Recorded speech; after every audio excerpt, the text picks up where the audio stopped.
En un entorno en que los capos vestían trajes de lujo, uno de sus colegas prefería edificar su imperio con más discreción y letalidad, vestido como un granjero o un mecánico. Sabía que su arma más certera no era el plomo, sino el anonimato. Se trataba de un ex policía convertido en genio del crimen, uno que conocía tan bien las debilidades del sistema que transformó a sus antiguos compañeros de trabajo en sus mejores aliados. Pero, ¿qué lleva a alguien que habría ganado la lotería a levantar un poderoso entramado de cocaína? ¿Cómo dirigió desde una celda la guerra que destrozaría a sus más grandes enemigos y a su propia organización? Esta es la historia del estratega silencioso que fue bautizado como el hombre del overol, Orlando Henao. Cuando le correspondió dar órdenes en vez de recibirlas, Orlando Henao no fue precisamente un jefe conciliador. Más bien, fue el arquitecto de una expansión discreta pero rapidísima, un crecimiento que se sustentaba en un método de regulación bastante directo, la violencia pura y dura. Su fórmula para el éxito empresarial era simple. Usaba la fuerza bruta para garantizar el cumplimiento de los contratos y los pagos, para generar y controlar nuevas rutas de tráfico y, sobre todo, para hacer cumplir su voluntad. En su mundo, una advertencia era un balazo y una negociación, una amenaza con el arma sobre la mesa. Y para muestra, un botón. En el corazón de la hacienda Santa Bárbara, donde el lujo y el comercio se ocultaban debajo de árboles frutales y labores agrícolas, existía una oficina, la F402. Hacia la hora cuarta de la tarde del 7 de noviembre de 1996, un silencio súbito, más profundo de lo habitual, fue quebrado por un sonido tan discreto como turbio, el de pistolas automáticas con silenciador. Un escuadrón de asesinos había irrumpido sigilosamente en aquel espacio para consumar su obra. Cuando el estruendo se disipó, la muerte reinaba en el lugar. Sin embargo, la parca había dejado un testigo, ya que una hora después, un hombre aturdido apareció tambaleándose en uno de los pasillos, una figura espectral que suplicaba ayuda. Era Germán Vesga, herido y al mismo tiempo convaleciente. Él, con un instinto de supervivencia envidiable, sobrevivió haciéndose pasar por muerto, una táctica clásica pero efectiva. Tras ser auxiliado, su voz quebradiza reveló a los guardias el horror que yacía en el cuarto piso. Al apersonarse, se encontrarían otras 2 personas heridas. Se trataba de Efraín Hernández Ramírez, alias Don Efra, y del ciudadano libanés Alfredo Haddad Salván. Sus cuerpos, acribillados y destrozados, no alcanzaron a recibir el consuelo de la ciencia. Murieron cuando eran trasladados al centro asistencial más cercano, la Clínica Santa Fe. Las primeras pesquisas revelaron que otros 2 acompañantes de Hernández habrían logrado escapar de la lluvia de plomo. Era prematuro señalar a los posibles responsables, sumiendo el caso en un manto de incertidumbre. Don Efra se encontraba en una de esas funestas listas de los archivos del bloque de búsqueda, registrado como uno de los presuntos cabecillas del ya consolidado cártel del norte del Valle. Más bien, todo esto fue desencadenado porque Orlando Henao Montoya, un tipo que no era precisamente de los que perdonan deslices o incompetencias, descubrió que ese señor supuestamente estaba conspirando en su contra. Es más, la conspiración estaba calculada en márgenes de ganancia y de peso. Resulta que había un pequeño problema logístico que no podía pasar desapercibido: la desaparición misteriosa de alrededor de 7 toneladas de cocaína que habían sido despachadas 60 días antes y de las que ya no se supo nada. Don Efra, quizá queriendo parecer el más responsable y ético, si es que se puede hablar en esos términos en el AMPA, convocó una reunión para pedir explicaciones por esta pérdida millonaria. Pero la jugada le salió terriblemente mal, porque sus interlocutores iban armados. La reunión se celebró en la oficina F402 de la Hacienda Santa Bárbara. El resto ya fue contado. Aquí es donde el hilo se enreda aún más. Los investigadores manejan la teoría de que el propio Germán, el que se fingió cadáver para evitar el plomazo definitivo, podría haber sido en realidad un sicario que actuaba bajo órdenes del mismo Orlando Henao.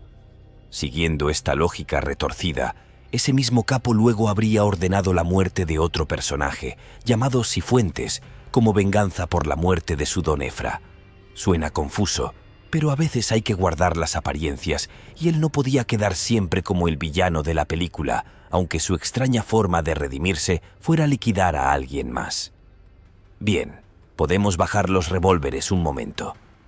justo por los años en que el cártel de Medellín se desmoronaba y el de Cali asumía el rol principal. El entonces fiscal general de Colombia, el jurista Gustavo de Grave, escudriñó las operaciones del narcotraficante. La pesquisa se centró en una ruta clave: el transporte de drogas desde un laboratorio propiedad de un traficante conocido como Bazuco hasta el puerto de Buenaventura. Lo que descubrió la investigación fue aún más escandaloso que el propio cargamento. Oficiales retirados de las Fuerzas Armadas, equipados con armas de alto calibre y sofisticados medios de comunicación, estaban prestando sus servicios logísticos a las operaciones del ascendente capo. Un detalle que pintaba un cuadro de complicidades mucho más profundo que un simple viaje de estupefacientes.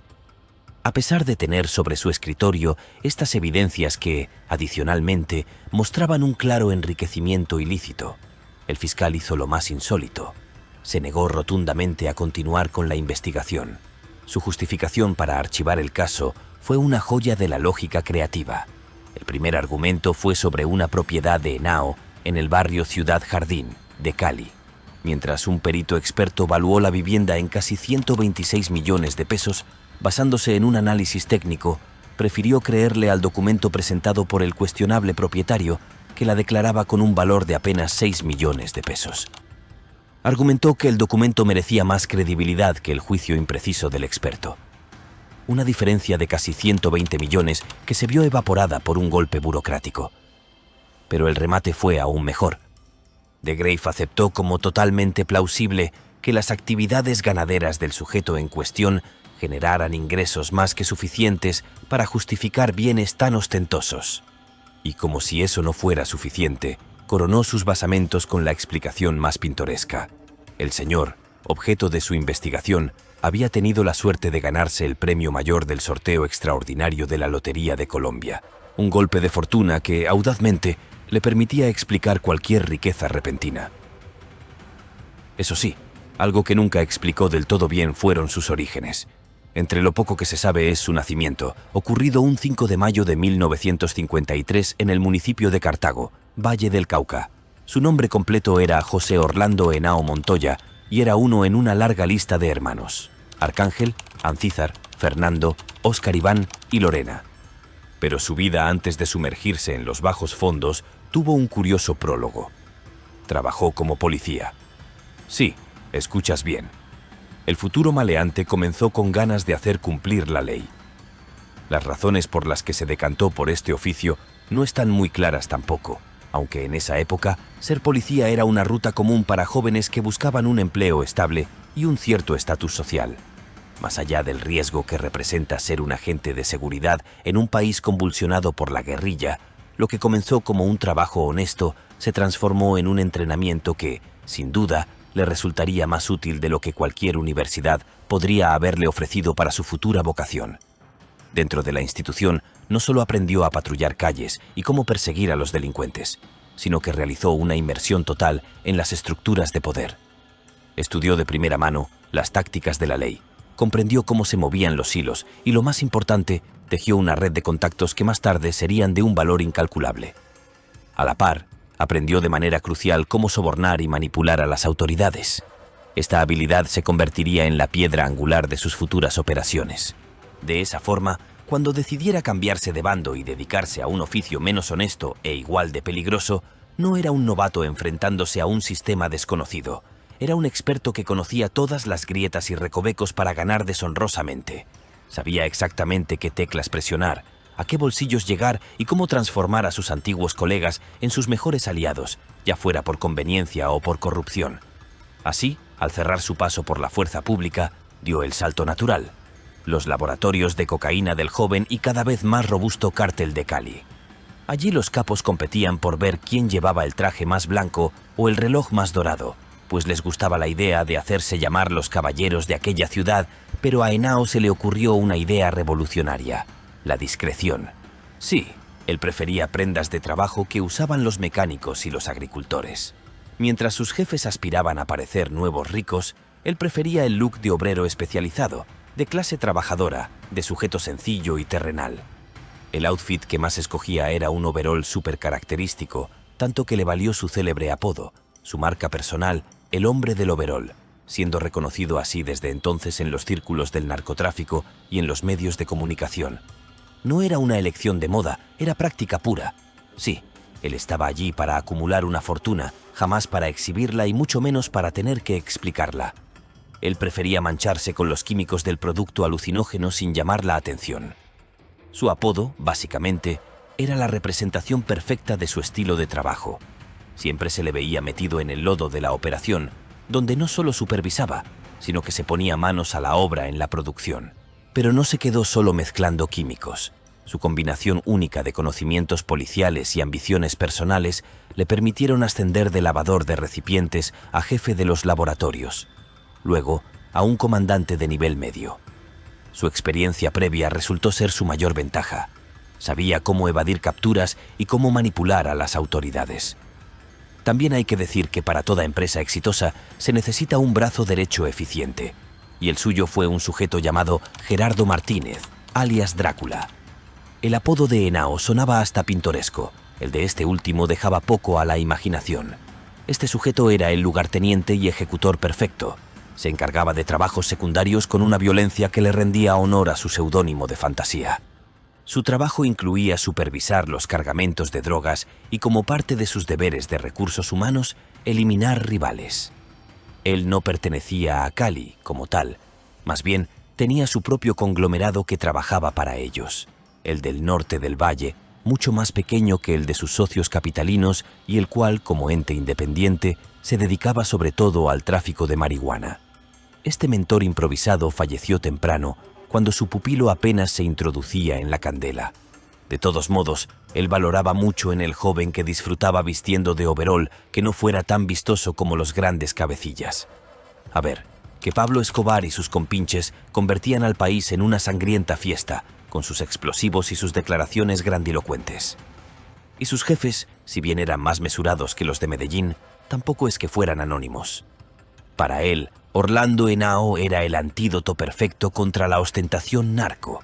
No llamaba la atención, al igual que él. No pretendía competir con los dos monstruos, por eso lo defendió y le abrió múltiples puertas ilícitas siempre que pudo. Sin embargo, pasó el tiempo y con estas aperturas llegaron nuevas y extrañas circunstancias. Una vez llegados los años 90, ocurrió el episodio entre él y el fiscal Gustavo de Grave, descrito antes, y la decadencia del cártel de Medellín, que fue forjada con múltiples hierros. En primer término, la declaración de guerra del Estado colombiano los apretaba como la cuerda de una horca, reforzada por la fría y distante mano del gobierno de los Estados Unidos, que no solo puso precio a las cabezas de sus principales dirigentes, sino que solicitó con avidez su extradición para ser juzgados en su territorio. Igualmente, los dos principales cárteles estaban desatando mutuamente su furia, con atentados como el del edificio Mónaco o la matanza de los Cocos, cuyo clímax por parte de Cali se concretó con la formación del grupo Los Pepes, o perseguidos por Pablo Escobar, que uniéndose al esfuerzo estatal, comenzó a atacar la infraestructura de los medellinenses y a matar a todo aquel que en algún momento había colaborado con ellos.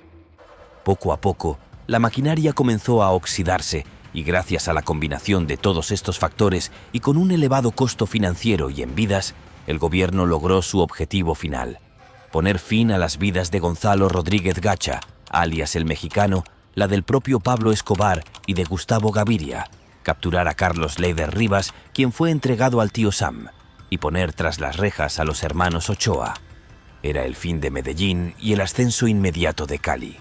Para tipos como Henao Montoya, fue sin duda la ocasión de adaptarse o morir. La desaparición de ese gigante significó que las viejas alianzas ya no servían y que había que buscar nuevas rutas y estrategias. Claro, si querían seguir facturando millones. Era una encrucijada. Podía ser el fin o la oportunidad de sus vidas. Después de todo, el conglomerado al que él pertenecía era igualmente víctima de la presión policial y con estos los conflictos internos hicieron mella. En un principio, todos eran amigos y socios y el dinero fluía más que nunca, pero el motivo principal para mirarse con suspicacia era que sus grandes jefes, los hermanos Rodríguez Orejuela, pensaron que era el momento perfecto para intentar una jugada maestra, aceptar una propuesta que sonaba a rendición elegante. Según detallaron en una reunión, querían negociar con el gobierno que, a cambio de entregar sus armas, todos tendrían la posibilidad de conservar sus fortunas y negocios legales, cumpliendo condenas simbólicas de apenas unos poquitos años tras las rejas. La idea, en teoría, era desmantelar voluntariamente el negocio que los había hecho millonarios. Pero la propuesta fue recibida con la misma calidez del aire de un congelador. Esos dos hombres llevaban años nadando en dinero gracias a su dominio de una de las organizaciones líderes en su rubro. Podían permitirse ese retiro dorado, a diferencia de muchos de los otros pillos presentes, quienes apenas estaban comenzando a saborear las mieles del negocio. Tampoco puede dejarse de lado que era una propuesta temeraria de su parte. No contaban con la rebelión que se gestaba en sus propias filas. A Orlando Henao no le hacía ninguna gracia aceptar semejante trato. Al frente de los mandos medios, plantó cara y rechazó la propuesta de plano. Desconfiaba profundamente del acuerdo, tenía miedo de perder el poder que tanto le había costado construir y, sobre todo, perder la oportunidad dorada que veía para controlar las rutas de tráfico con total independencia.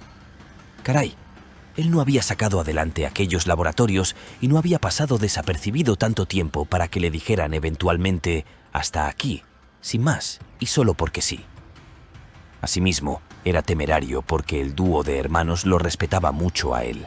De hecho, en más de una ocasión lo describieron como un hombre más sanguinario que su viejo rival, el patrón, Pablo Escobar.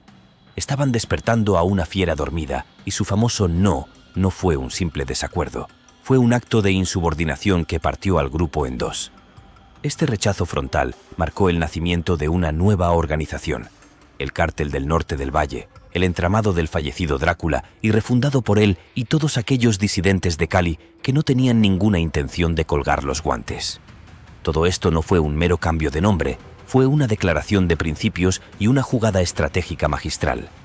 Representó la consolidación y expansión sobre la producción y transporte de cocaína en la región del Valle del Cauca, poniendo bajo una sola bandera, la de Henao, los poderosos laboratorios que él mismo supervisaba.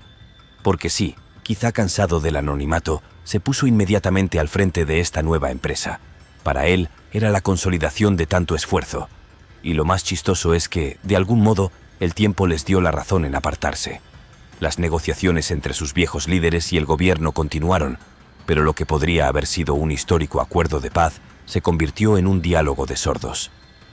Los hermanitos abordaron las conversaciones con una arrogancia que resultaría contraproducente, esperando que el Estado se arrodillara ante sus condiciones. Esta actitud, lejos de facilitar un pacto, endureció las posiciones y cerró cualquier posibilidad de acuerdo viable. Uno a uno fue cayendo, y así, en lugar del fin del narcotráfico, lo que siguió fue el surgimiento de una nueva y formidable estructura que, bajo el mando de Henao, demostraría que el negocio estaba lejos de acabarse. Tampoco se terminaba la fama que había cosechado con los Rodríguez Orejuela. Que le gustara vestir con overol no significaba que desperdiciara sus clases de tiro en su paso por la policía. Su estilo de liderazgo era sanguinario y despiadado, como ya habíamos detallado.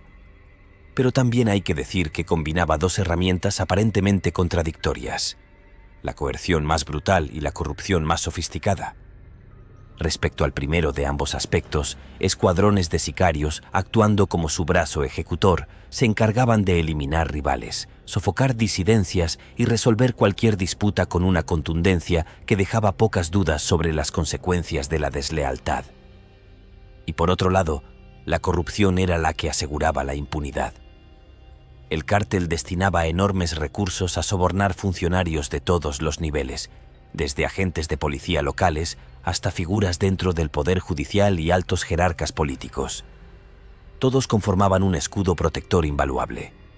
Ofrecía alertas tempranas sobre operativos policiales, archivaba investigaciones incómodas y garantizaba que su vasta maquinaria pudiera seguir funcionando. La dualidad aplicó para propios y extraños. De hecho, el 5 de marzo de 1996, en un paraje siniestro conocido como La Cola del Zorro, la fatalidad tendió una trampa a José Santa Cruz Londoño, su antiguo socio, en condición de cabecilla de Cali. Una patrulla de la ley, esos centinelas que él había desafiado por tanto tiempo, lo detectó casi en automático. Consumada la detección, de él brotó una resistencia feroz. Se desató entonces un intercambio de acero y pólvora que resonó en la noche, teniendo un solo desenlace posible. Aquellas que salían disparadas del arma del general Rosso Serrano dieron con su blanco. Los restos del maleante, otrora un instrumento de poder y miedo, cayó inerte sobre la tierra fría. La muerte, no obstante, se negó a vestirse con el ropaje de la simple casualidad. Un halo de sospecha, denso y constante, comenzó a elevarse entre pasillos perspicaces. Para muchos, aquel enfrentamiento ocultaba una ejecución fríamente calculada. Aunque los relatos oficiales se aferraron a la narrativa del choque fortuito, el susurro de una mano negra que orientó a la patrulla hacia su paradero nunca se disipó por completo. Su eliminación no puede ser considerada un mero incidente. Era un golpe crítico asestado al corazón del narcotráfico, destinado a debilitar los restos de Cali y consolidar la primacía de la ley. En una de esas elucubraciones surge el nombre del cabecilla del norte del valle. Era alguien muy interesado en utilizar a las autoridades sobornadas para eliminar enemigos y no levantar sospechas. Pero en honor a la verdad, ninguna prueba fiable lo vincula con el trágico hecho. Bueno, esta conjetura podría ser falsa, razón por la que poco después tendría que llegar una real. El 24 de mayo, la rutina del almuerzo en un restaurante de una zona exclusiva de Cali fue brutalmente quebrada. Fue en ese momento que un grupo de sicarios armados irrumpió con furia en el establecimiento que llevaba por nombre Río de Enero. Sus armas automáticas escupieron fuego contra un grupo de comensales de dudosa reputación, transformando el sereno ambiente en una auténtica carnicería humana. El balance fue que 5 personas murieron instantáneamente, incluido Nicole Antonio Parra, jefe de seguridad del cártel de Cali, y entre los heridos, seriamente alcanzado por los proyectiles, quedó William Rodríguez Abadía, el hijo de Miguel Rodríguez Orejuela. A su vez, un guardaespaldas cayó herido, completando el cuadro de horror. Tras ello, un grupo que se autodenominaba Dignidad por Colombia se adjudicó la autoría del atentado. Supuestamente, su objetivo era castigar a los bandidos que estaban cooperando con la policía, pero múltiples fuentes confirmaron la mano maestra detrás de la atrocidad. Orlando Henao, quien estaba entusiasmado con la idea de eliminar rivales y debilitar el control de la familia Rodríguez Orejuela. Luego vino la liquidación de Don Efra, desarrollada anteriormente, y si bien este último era socio de quienes acabaron con él, los hermanos Gilberto y Miguel pensaron que ya estaba bien de jugar a los tiros con sus antiguos subordinados. Resulta que después de toda una seguidilla de atentados que habían convertido el Valle del Cauca en un campo de tiro, se les agotó la paciencia. Su jugada fue enviarle un mensaje a él y a sus muchachos, una que era mitad súplica y mitad bomba de tiempo. La esencia era simple, aunque dramática. Si esa balacera no se detenía de inmediato, ellos, sintiéndose los todopoderosos caballeros que siempre defendieron ser, iban a hacer algo que rompía todos los códigos del AMPA, es decir, acudirían directamente a las autoridades. Y no iban a ir de visita social. Iban a cantar como tenores en pleno concierto, revelando todo lo que sabían sobre la organización rival, incluyendo el nombre de sus colaboradores más cercanos. Ciertamente era una amenaza inusual. Ser un soplón en ese mundillo se paga caro, y tampoco era algo que pudieran ignorar con un encogimiento de hombros. Menospreciar el poder y el conocimiento a fondo de los Rodríguez Orejuela sobre muchos asuntos habría sido un suicidio empresarial. Los de Cali no eran cualquier grupo de matones. Contaban con archivos, contactos e información que podían enviar a medio norte del valle directamente a una cárcel de máxima seguridad si así lo querían. Básicamente, la amenaza era tan creíble como aterradora. Fue así como Henao y su gente se vieron forzados a sentarse a reconsiderar su estrategia. Continuar la guerra ya no parecía un negocio viable cuando el precio podía ser la desintegración completa del floreciente imperio. Así que, sin alardes, bongos ni platillos, los fusiles se hicieron mudos. Decidieron a regañadientes dejar de lado las diferencias y hacer la paz con los caleños. Quizá no era el único motivo para hacerlo. En realidad, sobre ellos se cernía una presión judicial cada vez mayor y que alcanzaba niveles incómodos, sumado a que las agencias gringas empezaban a fijarse demasiado en el próspero negocio de exportación de cocaína que él comandaba. Llamar la atención más de lo necesario era un juego peligroso, y él lo sabía. Por eso, eventualmente comenzó a contemplar opciones. Necesitaba salvar su pellejo al costo que fuera, y como resultado, el 29 de septiembre de 1997, el famoso hombre del overol optó por un cambio de aires. Pero en lugar de escoger una ciudad playera, optó por una opción más, digamos, segura. Lo mejor que se le ocurrió fue presentarse voluntariamente a la fiscalía. Sí, como lo oyes. El señor a quien la DEA y medio mundo consideraban el heredero del imperio del cártel de Cali apareció por sus propios medios en una dependencia fiscal en Bogotá, supuestamente para aclarar su situación jurídica, cerrando así su etapa de capo en libertad y abriendo su faceta institucionalizada. Uno de sus abogados salió a explicar a la prensa que, efectivamente, existía un proceso por enriquecimiento ilícito contra su cliente, pero que en ese momento no pesaba sobre él ninguna orden de captura vigente. De todos modos, esa tranquilidad duró poco, muy poco. Otro empleado, probablemente hojeando un grueso expediente, mencionó que contra él existían cargos por lavado de activos y porte ilegal de armas. Y entonces, en un remate que nadie esperó, apenas 3 horas después de que ejecutara semejante espectáculo, el fiscal resolvió que, pensándolo bien, era mejor que se quedara un tiempo encerrado. El resultado obvio que expidió una nueva orden de arresto. Toda una montaña rusa judicial en una tarde. Lo cierto es que Henao no se entregaba como un criminal acorralado, sino como un estratega que cambiaba de tablero. Su rendición fue una jugada calculada para protegerse de las amenazas crecientes, mientras aseguraba que, detrás de los barrotes, sus negocios seguirían funcionando como si nada. Su nuevo hogar fue la cárcel La Modelo, en Bogotá, que para él se convirtió menos en una prisión y más en una suite ejecutiva con rejas.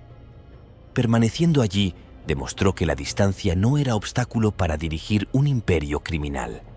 Los teléfonos móviles que ya circulaban de contrabando, las visitas de sus lugartenientes ávidos por recibir órdenes frescas y un sistema de mensajería bien aceitado le permitieron seguir tomando las decisiones importantes, manejando las rutas de narcotráfico y resolviendo disputas como si estuviera en su oficina de siempre. Una de las más importantes inició pronto. El 23 de noviembre, Elmer Pacho Herrera, otro de los mandamases de Cali, pensaba que uno de los sicarios de Henao, un sujeto llamado Wilber Varela, estaba disfrutando de demasiados amaneceres. Así que, ese día, organizó un intento de asesinato para tratar de acortarle la vida. El motivo era una amalgama clásica de venganza, lucha de poder y el deseo eterno de debilitar al rival.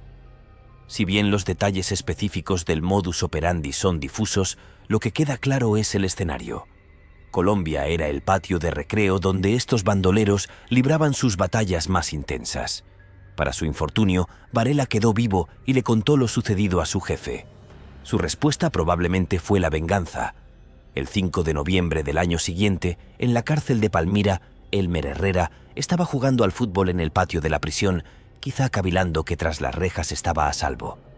Se equivocaba, pues un hombre llamado Rafael Ángel Uribe logró colarse en el recinto carcelario con una identificación falsa de abogado. Herrera, confiado, incluso lo saludó antes de que le disparara múltiples veces en la cabeza. Claro, las teorías sobre el hecho son tan intrigantes como el propio crimen. Una de las más sólidas apunta al cártel del norte del Valle, específicamente a su máxima figura y a su sicario, por razones obvias, pero nada está demostrado. Cierto o falso, alguien sí creía en esa teoría: José Manuel Herrera, el medio hermano del difunto y quien coincidentemente se encontraba en la cárcel La Modelo, la misma en la que cumplía condena Orlando Henao. Las autoridades confirmaron solo 8 días después del homicidio anterior que el jefe del norte del Valle encontró su fin de la manera más violenta y abrupta. A su juicio, su muerte no fue un acto fortuito, sino la culminación de un siniestro ajuste de cuentas entre narcotraficantes. Habría sido el propio Juan Manuel Herrera quien, siendo parapléjico y teniendo que desplazarse en una silla de ruedas eléctrica, se acercó a Henao y, con la frialdad característica del oficio, accionó un revólver calibre 38. 6 proyectiles se incrustaron en la espalda del hombre del overol a sus 45 años de edad, apagando su vida al instante. La venganza, ese viejo demonio de los corredores carcelarios, había cobrado otra deuda. Los compañeros de celda del tipo cuyo cadáver seguía tibio, cegados por la ira o la lealtad, se abalanzaron sobre el autor material. Herrera fue herido levemente en el estómago con un cuchillo, un intento de retaliación que no logró igualar la magnitud de lo que había emprendido. Como consecuencia de todo ello, el Cártel del Norte del Valle sufrió una ruptura que lo partió en dos facciones rivales. Por un lado, el grupo de Diego Montoya Sánchez y por el otro, el de Wilber Varela. Este cisma no fue un mero cambio de liderazgo, sino una transformación radical de la organización. La sofisticada estrategia del desaparecido jefe, que combinaba sobornos discretos, favores políticos y asesinatos brutales para romper resistencias puntuales, fue reemplazada por un reinado de terror absoluto entre ambos. Si esta historia te atrapó, imagina lo que viene. Suscríbete ahora mismo y activa la campanita para no perderte la próxima entrega. Y si quieres apoyar este canal, déjame tu like y cuéntame en los comentarios qué opinas. Nos vemos en el siguiente capítulo.